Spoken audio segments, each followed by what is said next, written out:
One of the biggest challenges that I had with this model building is having the flexibility for changing the turret options. The Codex allows for several other weapons, but the sprue comes with a twin-linked las cannon and a twin-linked heavy bolter, and that does not allow you to have enough pieces to build both turrets and just change them out, which is really what I thought I was going to be able to do. But these two weapons share the turret cover and the turret itself where you mount the gun. So we had to find a way to magnetize it, which allows them to be interchangeable. The first thing you'll find that's in common is the turret cover is what I'm calling it. So you want to magnetize the top of both of your guns, and then of course a corresponding magnet in the top of the turret. I use this ridge and this stress point as marker places for where I'm going to have the placement of the magnets. These are 1/8 inch magnets by 1/16 thickness.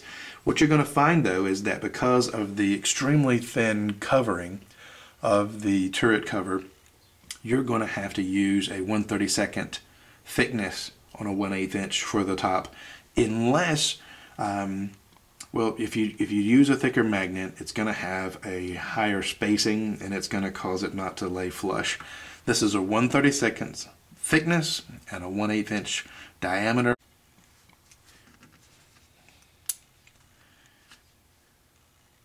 The next thing that you're going to see that they have in common is the turret itself. Both weapons have an ammunition feed that goes down into the turret. You slide those up, and then we pull it right off the top. When this comes out of the sprue, you'll glue this piece to the top of the turret. There'll be two stress points, one on each side. I used my plier clippers and cut those off.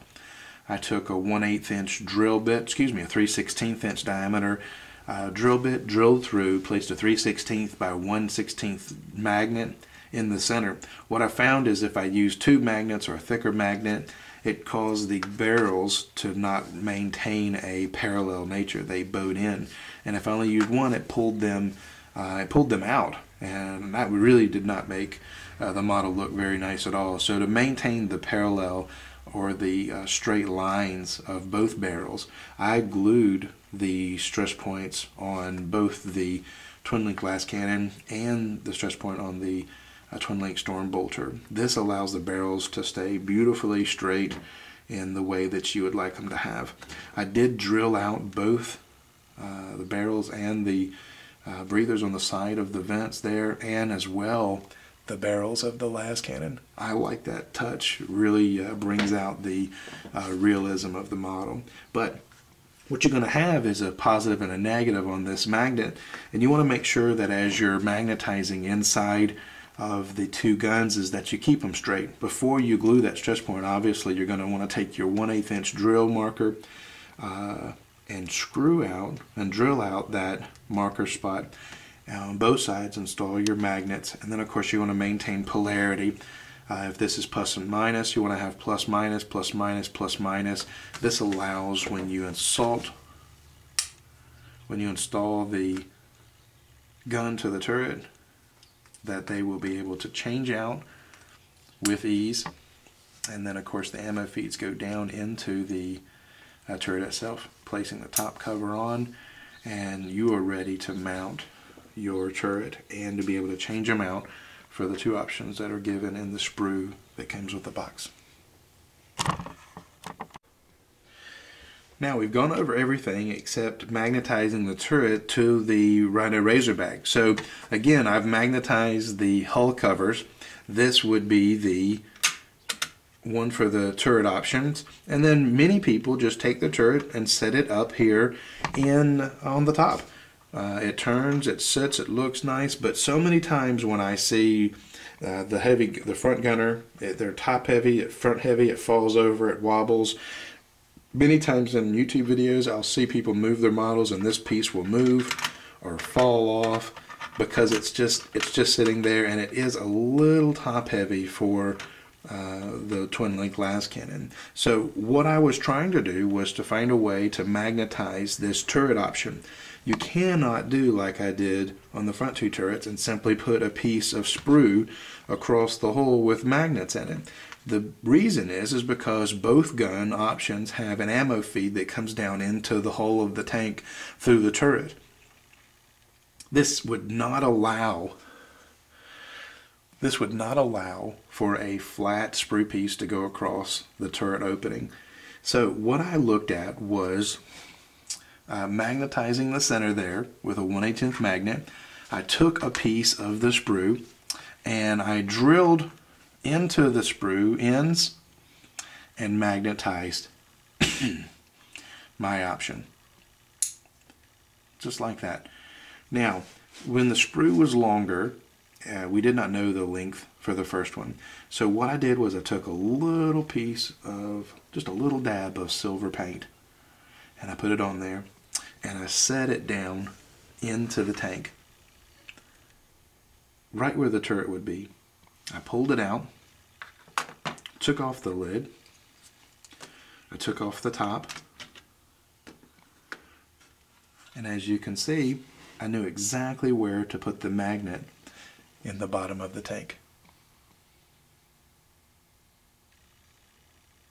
I simply took a drill, marked out a little notch, mounted the magnet in the bottom, adjusted for the length of the sprue piece for the underside of my turret,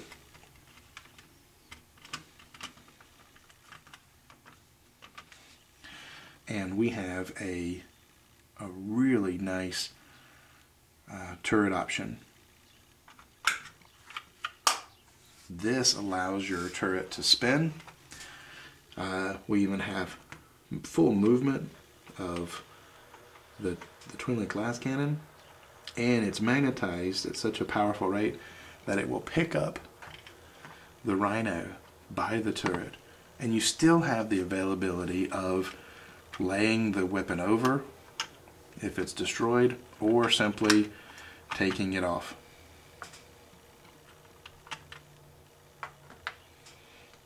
And changing it out for the Rhino hull.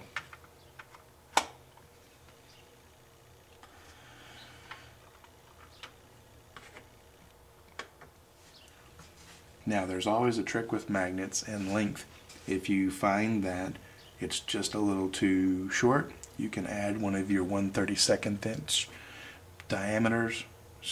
thickness magnets to the top of your existing post, and you will be able to change and adjust the length of your post to make it perfect for your application.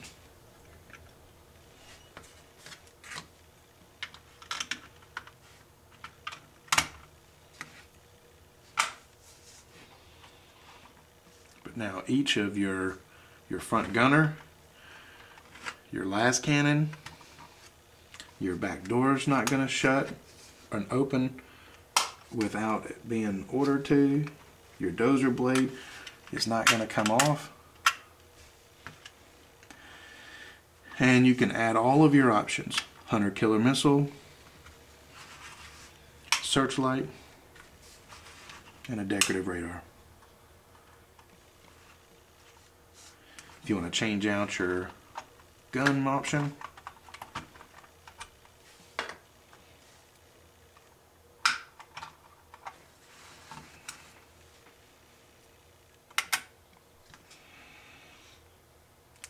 I am very pleased with the way this turned out. I hope you guys can take some of these ideas and use them to benefit your modeling.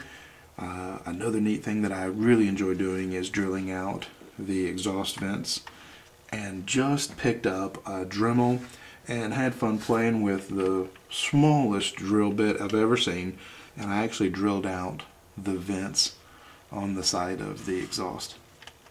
Well, I'm really excited about getting this one primed and working on my paint schemes for my Blood Knights, Blood Angels group, and I hope that you guys enjoyed this video and can take some of these ideas to help your modeling and any of your tanks and apply it to turrets, mounting brackets. And then my next challenge is going to be learning how to work and magnetize the sponsons and the sponson guns effectively. Alright,